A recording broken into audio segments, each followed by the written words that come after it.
Today we're going to look at how to properly calibrate a toilet.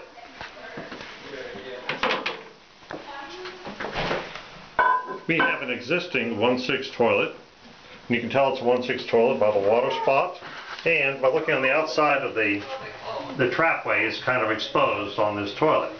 So we're going to flush the toilet and show that it is an effective flushing 1/6 toilet.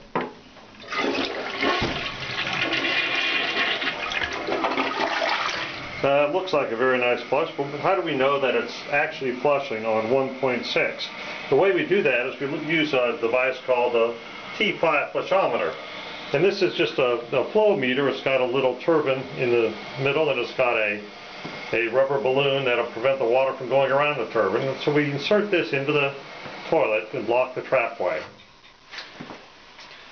The T5 has a digital readout of the flush volume. It's a little difficult to see, but you can see that it is measuring the flush volume.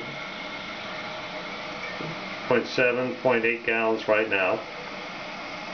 There's quite a bit of water still in the bowl, and you can see that the water spot is higher than normal and it's going down. It takes a little while for all the water to drain out. We're at 1.2 gallons. And we're expecting this toilet to show up at 1.6 gallons when we're complete. Now, we'll look at it very quickly when we're done.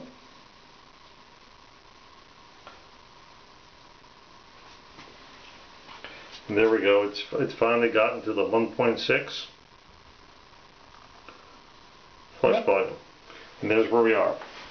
So this toilet, even though it has new parts in the back here, it's been calibrated with the proper parts to make it flush and make it continue to be a 1.6 flushing toilet. However, that's not always the case. Usually, in order to make this flush on 1/6, what had to happen is that Fluidmaster had to provide a little insert. You wouldn't normally find this at a hardware store, but this insert restricts the water flow that goes through this tube down the overflow into the bowl. And so this insert is going to reduce the flow from maybe 28% down to about 8% for this particular toilet. What we're going to do is take the insert out and reconnect the hose. And we're also going to change the flapper and put a flapper in that would be the type of flapper you would typically buy from a hardware store.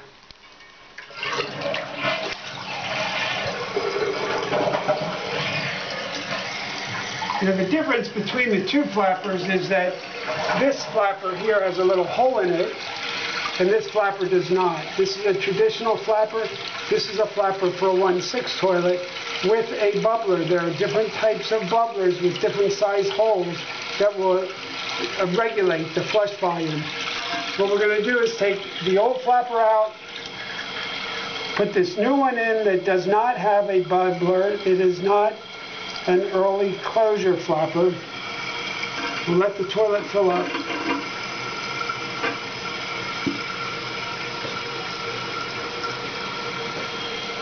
While we're waiting for the toilet to flow up, here's a little picture of some of the various bubblers that are available in different sizes. We have a lot of different options out there, so we just want to make sure that we grab the correct options for the toilet that we're working with.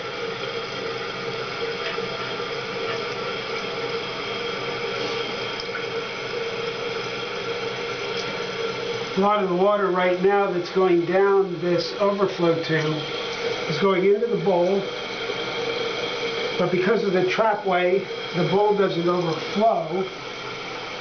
The water goes into the bowl and it goes down the drain.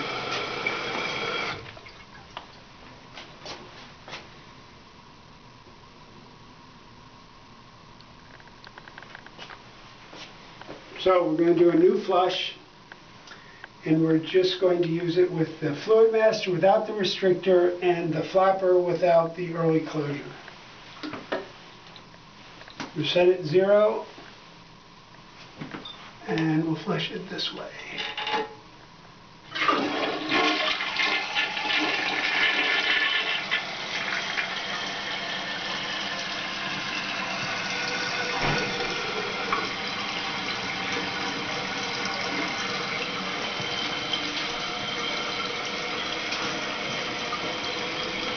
Already you can see the level of the water in the bowl is quite high still, and we are already at 1.8 gallons per flush.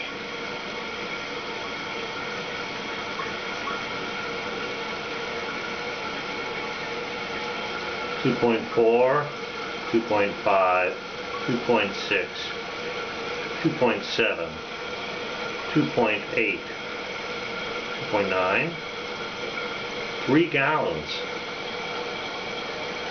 So we can see that just a little adjustment makes a big difference. What a surprise in the water bill when you're expecting to get the usage from 1/6 toilets, but you actually have toilets that are flushing already at 3.5 gallons. Is what we're seeing, 3.6 gallons,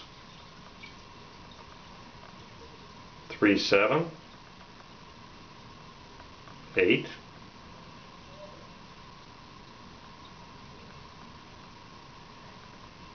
3.9, maybe we're going to get the 4.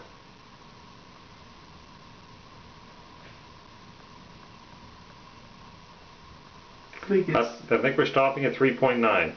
So with that little adjustment that we made, or the misadjustment that we made, instead of flushing at 1.6, we're flushing at 3.9, which is 2.3 gallons more per flush. Incredible.